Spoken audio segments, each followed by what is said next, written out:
welcome to the Lovebird Lane podcast. My name is Julianne and I can be found as Lovebird Lane on Ravelry and Instagram.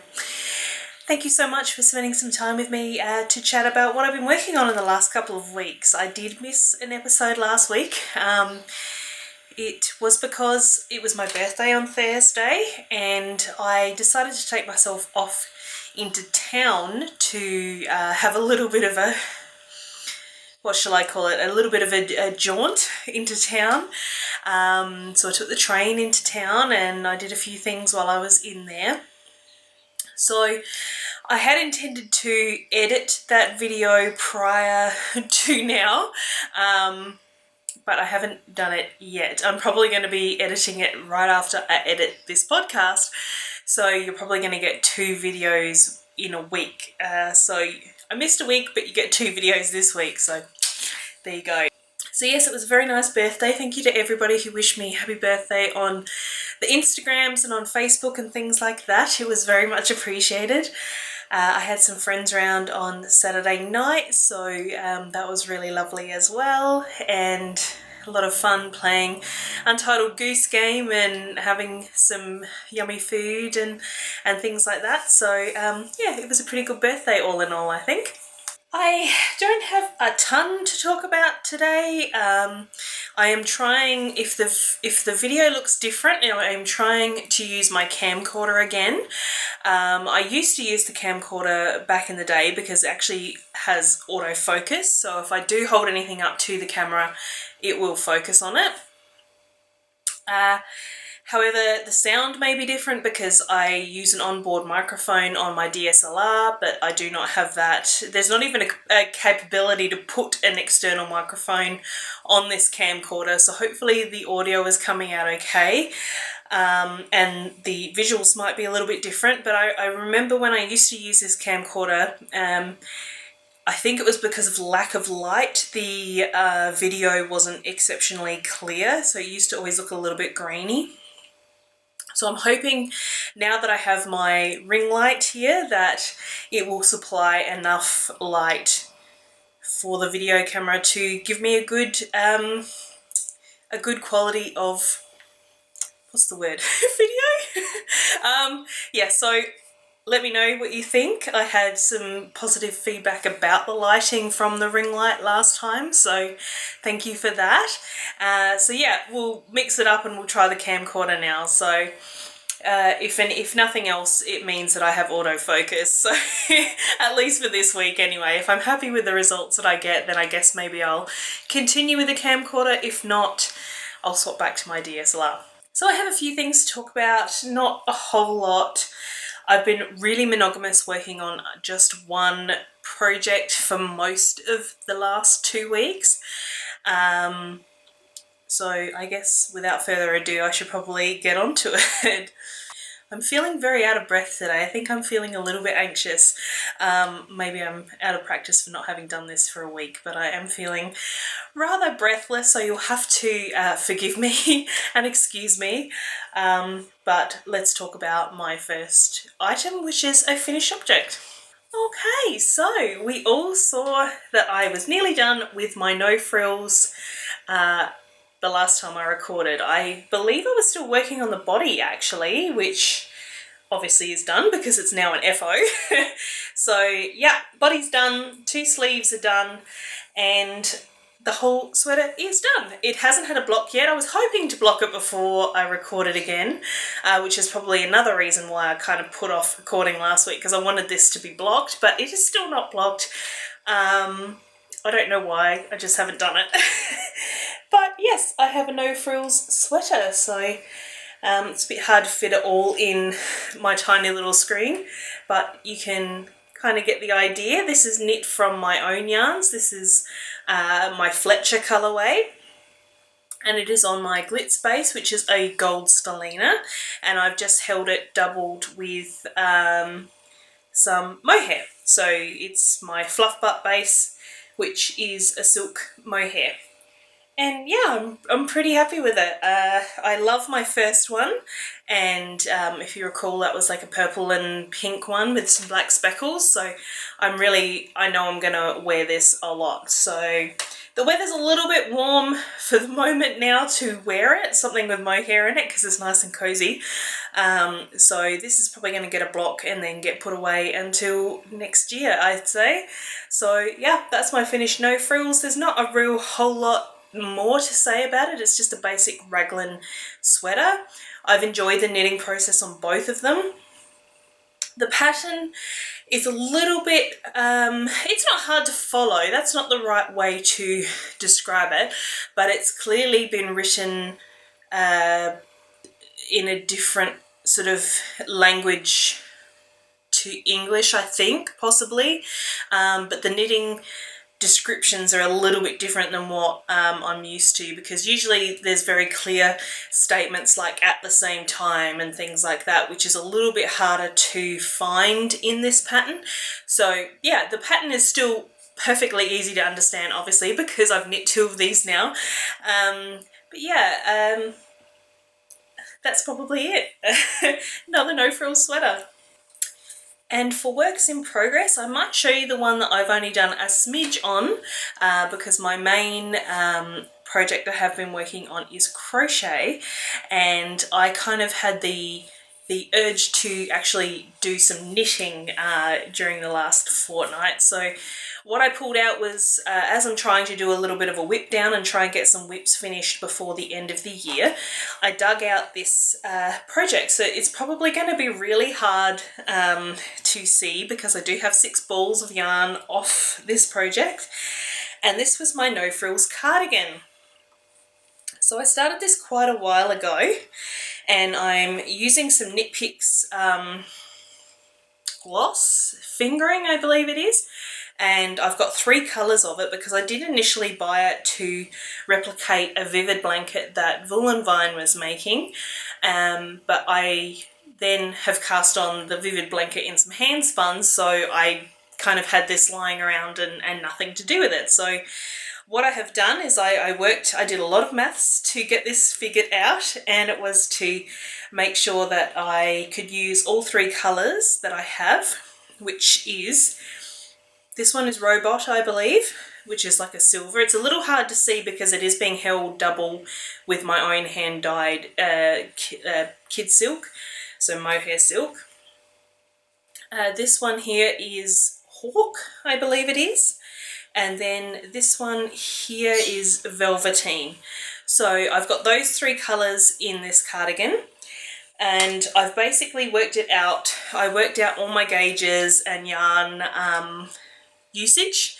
I actually worked out how many grams over how many stitches and all of that kind of stuff. So I've worked out that I can do 80 rounds or 80 rows of each of the, I don't really know how to refer to them as contrast and main colour, but basically it's going to start with, it starts with the silver colour here, goes down to the purple, and then from once I'm done with my 80 rows of the purple, I'm just going to use the dark grey all the way down to the bottom.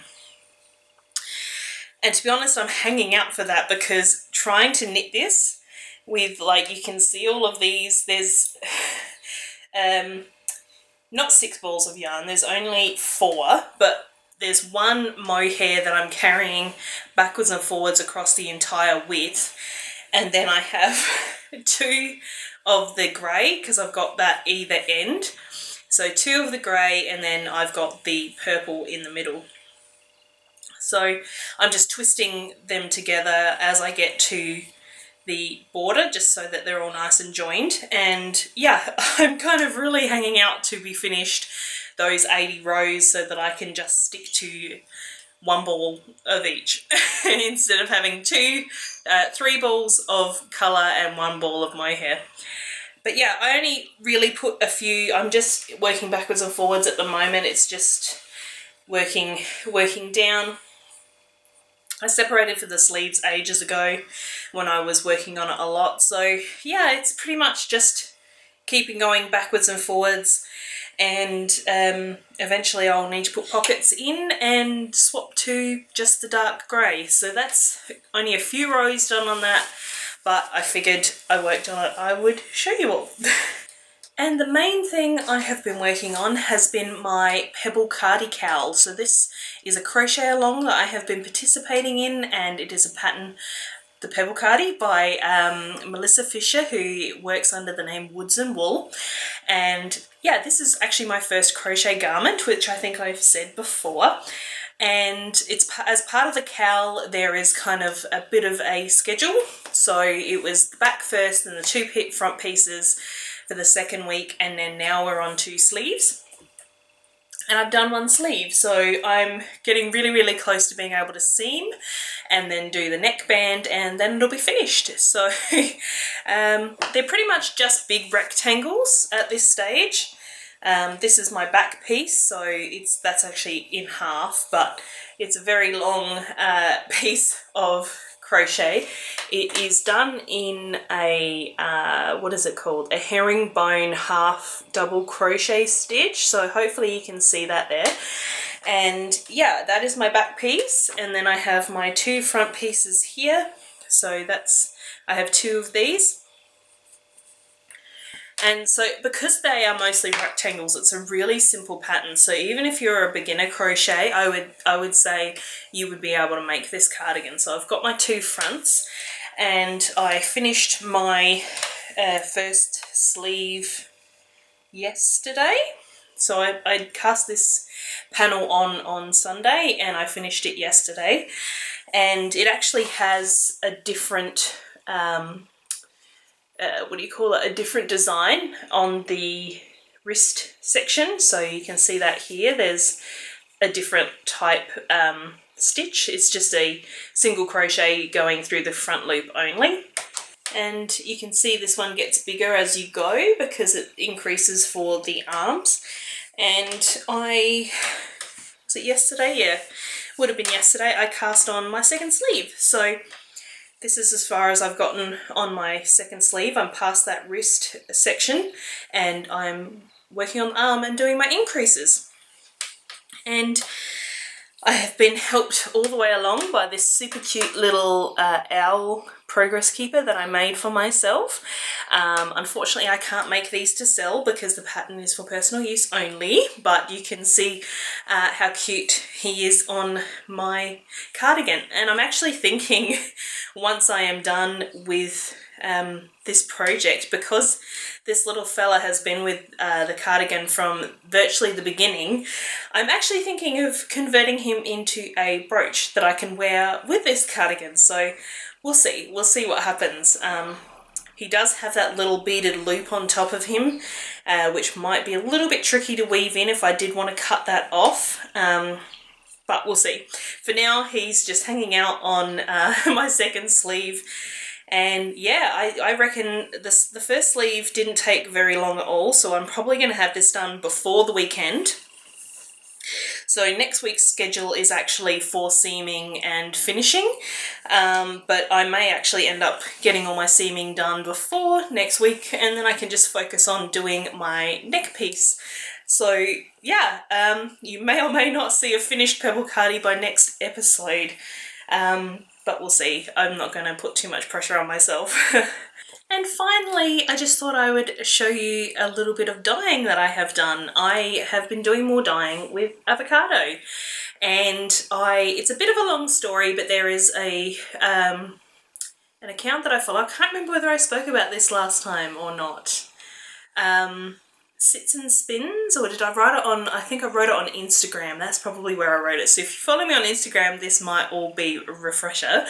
But there is an account called Sits and Spins, who is Robin on Instagram, and she dabbles with natural dyeing. And as you know, I've already done a little bit of dyeing with Avocado, and she was doing some black bean dyeing, and she mentioned that she was going to check the pH of her water, because she was saying for avocado dyeing, she always gets lovely pinks.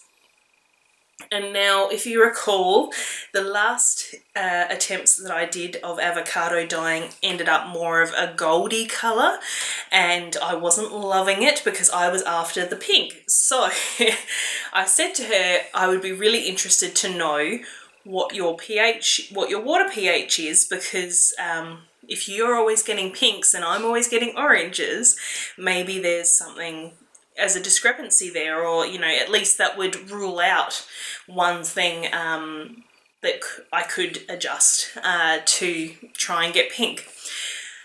So she got back and she let me know, or let us know, I can't remember whether it was personally to me or just on her account, that her tap water pH is 8.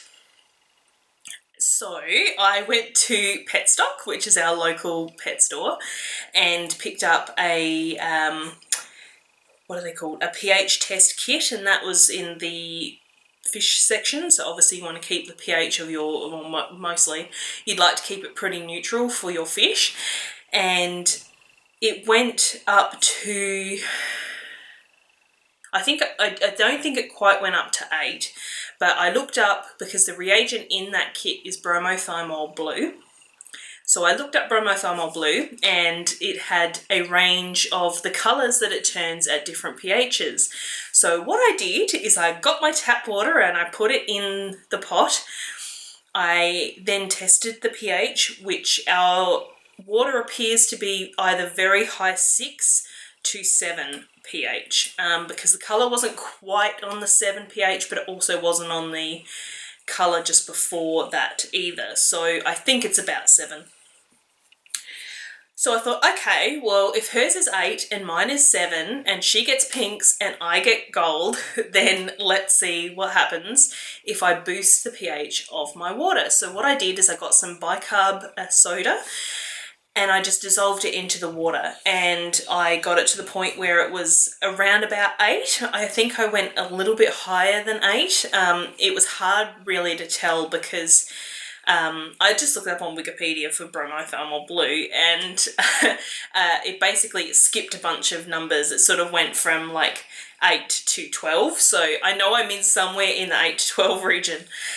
And I dyed some yarn and it came out more of a pink colour. So it still has that gold look to it, but it is more of a dusky pink now. And I'm really, really happy with how it turned out. And I've actually decided to list the other yarn in the shop that I did have, that I was going to use for my sweater with. Let's see if I can do this without having everything fall out. So I put this on Instagram too, that I was going to knit a shirt with this cat sandwich fibres mixed with my avocado, and just do stripes. The pattern that I'm going to use is Vasa by Diana Waller, I believe it is. I'll pop in a photo so that you can see it. So that is what I was intending to use my other avocado dyed with this yarn to knit that shirt. But since I have got more of this pink colour come through, I thought that I would use that instead. So that's my plan for that yarn. And the dye stock that I created, which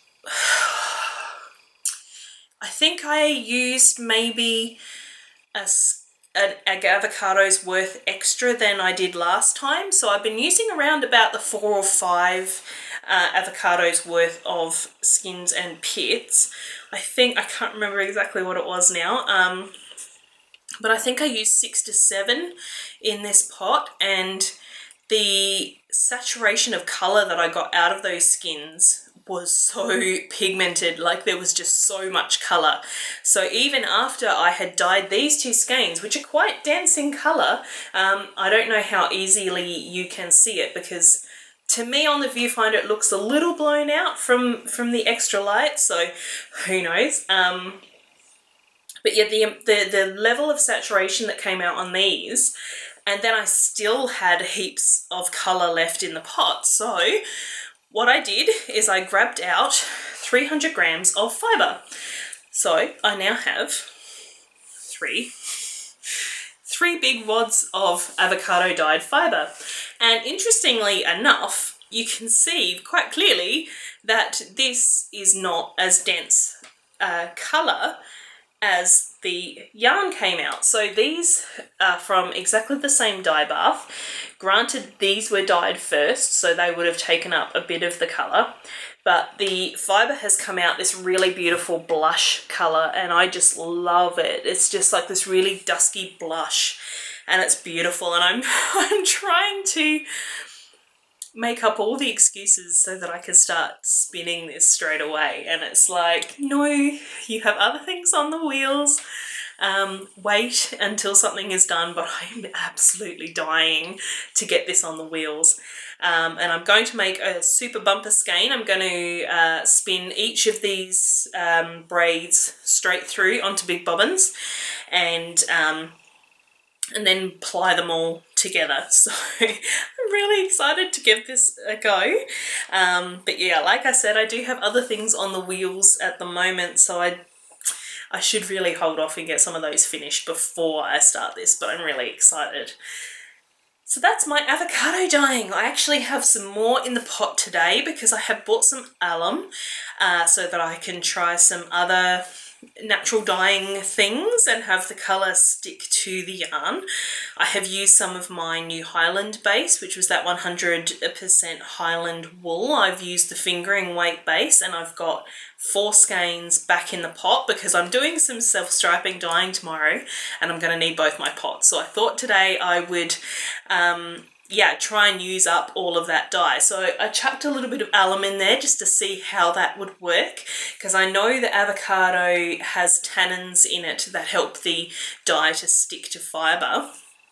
However, because that pot had done those 2 skeins, those 3 braids of fibre, I put the yarn in and it just didn't seem like the colour was grabbing onto the yarn very well. Like it was coming out like this or lighter, like it was very, very light. And my alum actually came in the post today. So what I thought is I would just stick a bit of that in there, give it another bit of a simmer and see if the alum helped. So by next week, I should be able to show you what my result was. So that's something that you'll have to wait for next week. But that's pretty much all there is to tell. Yeah, I don't know what else really to talk about. I talked about my my birthday at the beginning. Other than that, I'm just getting back into work. So getting back into having my timetables and knowing how much I need to work every day, and I have warped all of the yarn to get a start on my Christmas yarn. I have warped my yarn for my newest colourway for this year. Probably by next week I will be able to show it off, so I hope you're as excited about it as I am. I'm pretty excited to get dyeing on that, which I will do tomorrow. But yeah, other than that, I'm just trying to keep it a bit on the down low. I've been feeling a bit tired of late, so I'm just trying to, listen to my body and do what my body tells me to do. So if I have a high energy day, I do lots of things. If I don't, I don't. The joys of living with mental health issues. Not that you would ever know it. I smile a lot for that. I'm a good actress. Did you know that? But anyway, before I start giving away too many secrets, I think I might leave it there. It'll give me plenty of time to be able to edit both of my videos and hopefully get them both up for you either today or tomorrow. Today is a Tuesday. But yes, thank you so much for watching. If you enjoyed it, please give me a thumbs up. It really helps with the YouTube and the algorithms and things like that. And if you really loved it, make sure that you're subscribed. I do this every week or so. I try to do it every week. But then like last week when I had my birthday, I didn't. But it's just rare things like that where I might miss a week. But I do try and do this every week.